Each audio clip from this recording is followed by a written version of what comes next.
శ్రీమాత్రే నమ. జయ గురు దత్తాత్రేయ నమ. ఈ వీడియోలో మనం 2025 సంవత్సరం మే నెల 18వ తారీఖున రాశులలో మార్పు చెందుతున్న రాహువు మరియు కేతు గ్రహాలు. అంటే ప్రస్తుతం రాహు మీనరాశి నుంచి కుంభరాశిలోకి, కేతువు కన్యారాశి నుంచి సింహరాశిలోకి మారడం జరుగుతుంది.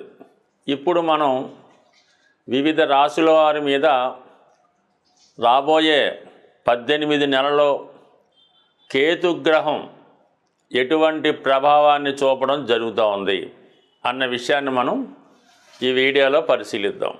ఈ వీడియోలో మనం కర్కాటక రాశి వారికి మే 18వ తారీఖున మారబోతున్న రాహు కేతువుల ప్రభావంలో మరి ముఖ్యంగా ఈ వీడియోలో కేతు గ్రహం యొక్క ప్రభావం మన కర్కాటక రాశి వారి మీద ఏ విధంగా ఉండబోతుంది అని పరిశీలించినప్పుడు, ప్రస్తుతం ఈ రాశి వారికి తృతీయ స్థానంలో సంచరిస్తున్నటువంటి కేతువు ద్వితీయ స్థానంలోకి రావడం జరిగింది. కుటుంబ స్థానం, ధనస్థానం, వాక్స్థానం ఇవన్నీ కూడా 2వ స్థానం బట్టి తెలుసుకోవచ్చు. అటువంటి కేతువు 2వ స్థానంలోకి రావడం వల్ల ముఖ్యంగా కుటుంబ సంబంధించిన విషయాల్లో మనస్పర్ధలు వచ్చే అవకాశం ఉన్నది. కుటుంబంలో ఎవరో ఒకరికి ఒక గొప్ప అవకాశం రావడం వల్ల వారికి అంటే వివాహం వల్ల, ఉద్యోగం వల్ల కుటుంబాన్ని విడిచి దూరంగా వెళ్ళవలసి ఉంటుంది. అలాగే కుటుంబ సమస్యలలో కుటుంబ సభ్యుల మధ్య ఏకాభిప్రాయం లేకపోవడం వల్ల ఒక శుభకార్యం చేయాలన్నా, ఇంకొక ఏదైనా ఒక ఖర్చు పెట్టాలన్నా కుటుంబంలో ఎంతమంది ఉంటే అంతమందికి భిన్న అభిప్రాయాలు రావడం జరుగుతూ ఉంటుంది. ఒకరి మాట ఒకరికి నచ్చకపోవడం వల్ల చాలా వరకు ఆ కుటుంబంలో ప్రశాంతమైన వాతావరణం లేకుండా ఇబ్బంది పడడం జరుగుతూ ఉంటుంది.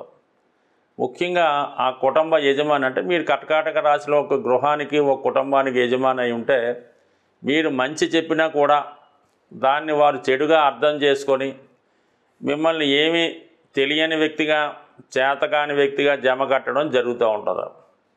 అయితే ఆర్థిక విషయాల్లో కూడా అనవసర ఖర్చులు చాలా ఎక్కువగా కనబడడం జరుగుతూ ఉంటుంది. అది దేనికి ఖర్చు పెట్టాలో కూడా తెలియని విషయంలో ఎక్కువ కనబడుతూ ఉంటుంది.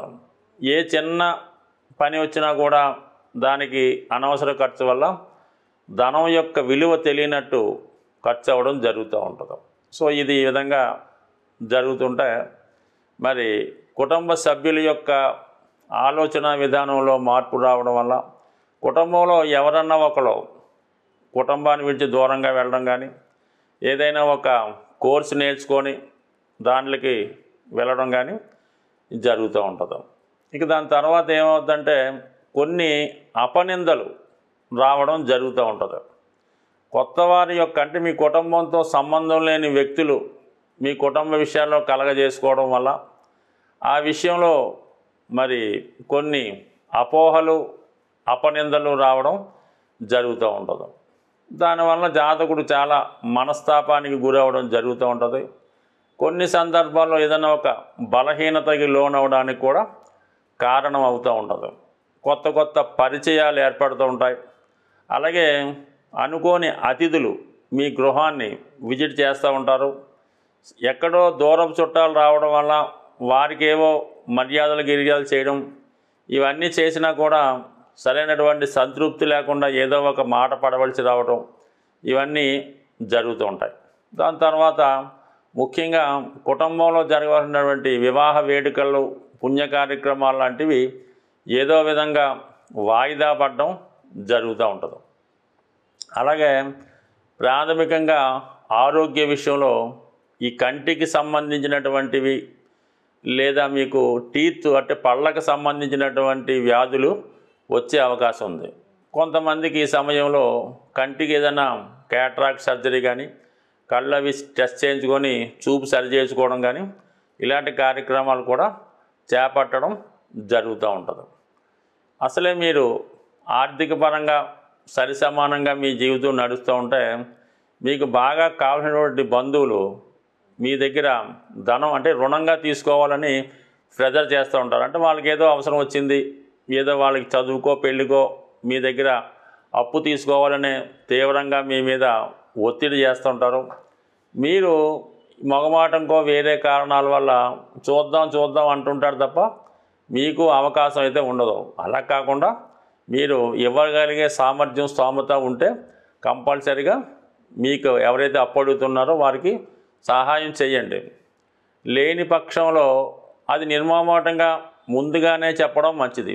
చివరి నిమిషం దాకా వాళ్ళు మీ మీద నమ్మకం పెట్టుకొని తీరా మీరు ఇవ్వలేక ఇబ్బంది పడడం మాట పడడం జరిగే అవకాశం ఉంది. బట్ ఏదైనా ఈ సందర్భంలో మీరు మంచి చేద్దామని వెళ్తే చెడు ఎదురయ్యే అవకాశం ఉంటుంది. కాబట్టి సాధ్యమైనందుకు ఎవరికన్నా ప్రామిస్ చేసే ముందు అది మనం ఎంతవరకు ఫుల్ఫిల్ చేయగలం అన్న విషయాన్ని ఆలోచించి అవతల వారికి ప్రామిస్ చేయవలసి ఉంటుంది. ఇది ఖచ్చితంగా పాటించవలసినటువంటి విషయం. ఇక ఎవరైతే ఈ వాక్కుని ఉపయోగించి జాబ్ చేస్తుంటారంటే కొంతమంది టీచర్లు, లాయర్లు, జ్యోతిష్కులు, అంటే వాక్ స్థానం ద్వారా ధనానికి సంబంధించే పౌరోహిత్యులు, హోమయజ్ఞాలు చేస్తున్న వారికి చాలా వరకు వారి యొక్క ఉద్యోగంలో అభివృద్ధి రావడం జరుగుతుంటుంది.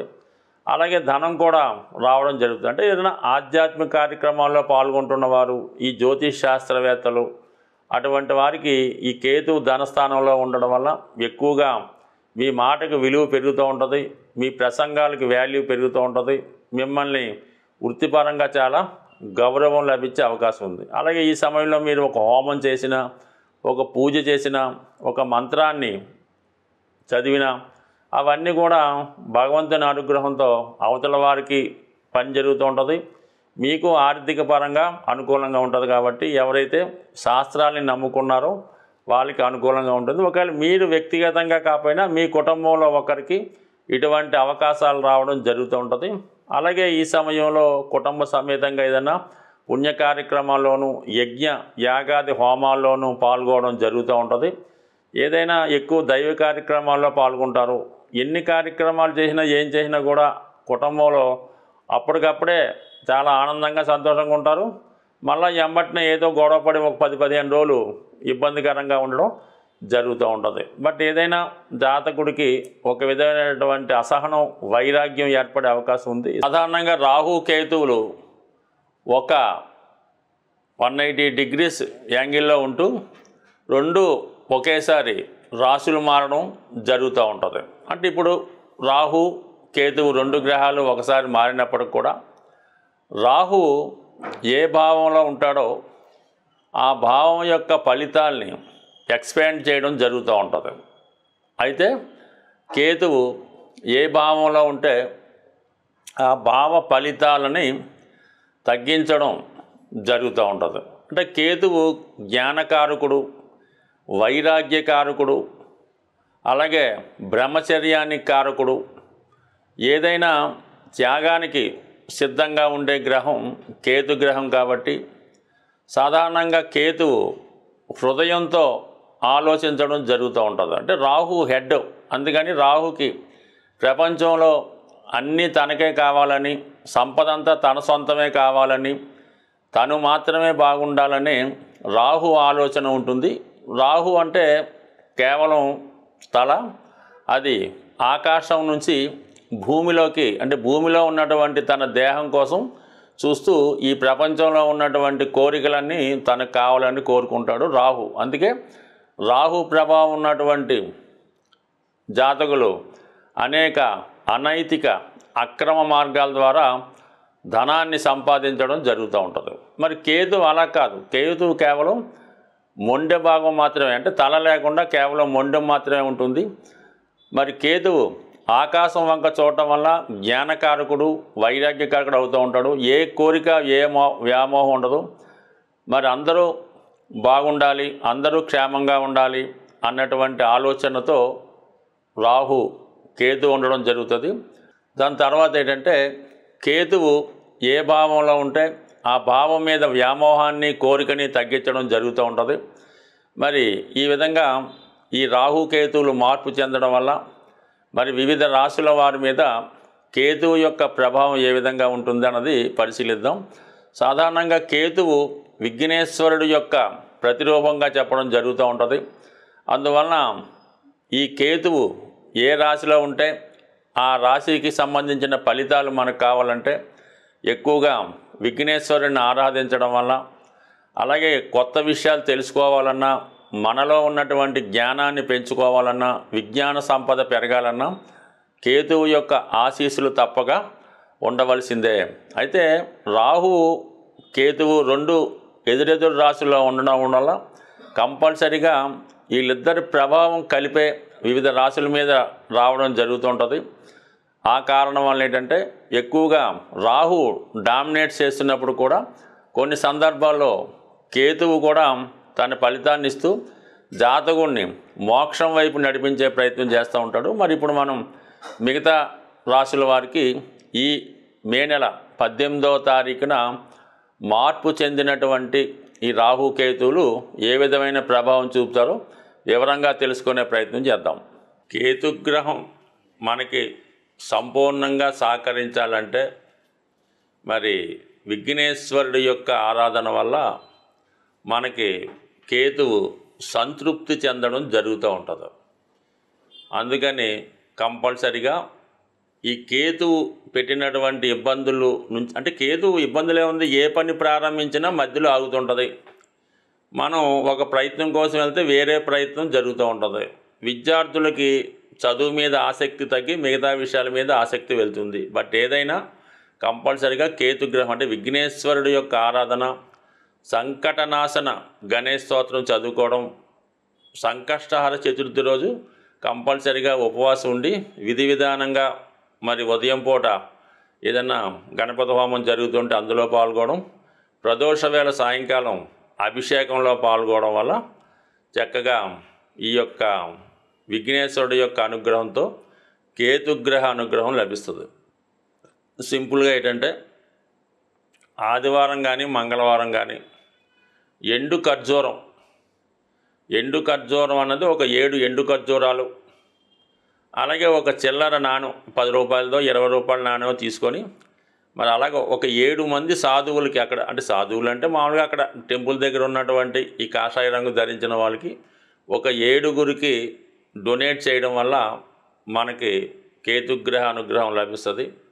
ఎక్కువగా డ్రై ఫ్రూట్స్ మరి మీరు ఆహారంగా తీసుకున్నా, అదే దేవాలయంలో స్వామికి ప్రసాదంగా నైవేద్యంగా సమర్పించిన కేతుగ్రహ అనుగ్రహం లభించే అవకాశం ఉంది. అంటే పిల్లల యొక్క చదువు తరచూ ఇబ్బంది పడుతుంది, కళలో మనకి పెద్దవాళ్ళు మరణించిన వారు కళలో కనబడుతున్నారు అనుకున్నప్పుడు ఈ పిల్లులు ఉంటాయి కదా, దానికి చక్కగా పాలు నైవేద్యం కాదు, పిల్లులకి పాలు పెట్టడం వల్ల ఈ కేతుగ్రహ దోషం పరిహారం అవుతుంటుంది. అంటే సాధారణంగా పిల్లులకి మరి ఈ ఆత్మలు అవి కనబడుతుంటాయని చెప్తూ ఉంటారు. అది శాస్త్రాల్లో చదవడం తప్ప మనకైతే తెలియదు. కానీ సో ఏదైనా మనం గమనించినప్పుడు అర్థమవుతుంటుంది. ఇంట్లో మన పెంపుడు కుక్కకి ఈ పిల్లులకి కంపల్సరిగా చనిపోయిన వారి యొక్క ఆత్మలు కనబడుతూ ఉంటాయి. ఒక విధంగా కేతువు కూడా ఆత్మ లాంటిదే కాబట్టి ఈ పిల్లులకి పాలు పోయడం వల్ల కూడా కేతుగ్రహ సంపూర్ణ అనుగ్రహం లభిస్తుంది.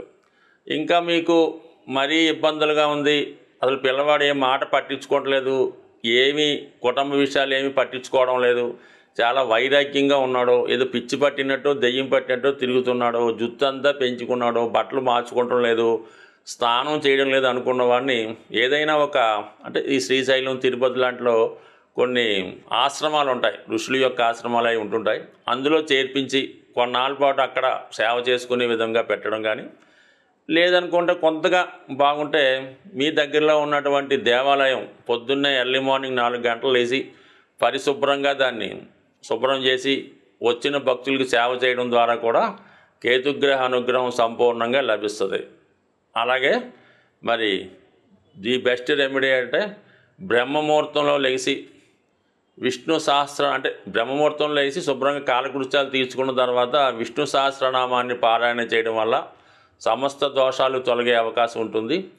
అలాగే శివునికి రుద్రాభిషేకం చేసుకోవడం ద్వారా అంటే ఏ దైవ కార్యక్రమం చేసుకున్నా కేతువు సంతృప్తి చెందుతూ ఉంటాడు. అంటే కేతువు సంతృప్తి చెందితేనే మీకు మిగతా గ్రహాల యొక్క అనుకూలత అది లభించే అవకాశం ఉంది కాబట్టి ఏదైనా ఒక పని చేసినప్పుడు నమ్మకంతో నిజాయితీగా శాస్త్రంలో ఏ విధంగా ఉంటుందో ఆ విధంగానే చేస్తేనే ఫలితం వస్తుంది. దాని తర్వాత ఏంటంటే శాస్త్రాల్లో కూడా శక్తి కొలది అన్నారు. అంటే డబ్బులు లేనివాడు ఏదో ఒక 1/2 లీటర్ ఆవు పాలతో శివుడికి అభిషేకం చేయొచ్చు, కానీ బాగా కోటీశ్వరుడు కూడా అది వర్తించదు. అతని స్థాయికి తగ్గట్టుగా అతను అభిషేకం చేయించుకుంటేనే అతనికి ఆ ఫలితం వస్తుంది తప్ప అందరికీ ఒకే నియమం అయితే ఉండదు. కానీ పెద్దలు ఎన్ని చెప్పినా మన శక్తి కొలది ఆ పరిహారం చేసినప్పుడు దేవుని పూజ చేసినప్పుడు ఆ ఫలితం మనకు దక్కుతుంది. కాబట్టి మరి సాధ్యమైనంత వరకు మీకు ఎంతవరకు సాధ్యమవుతుందో అంతవరకు చేయడం వల్ల మనకి ఈ గ్రహశాంతి జరిగి అనుకున్న ఫలితం రావడం జరుగుతూ ఉంటుంది. స్వస్తి.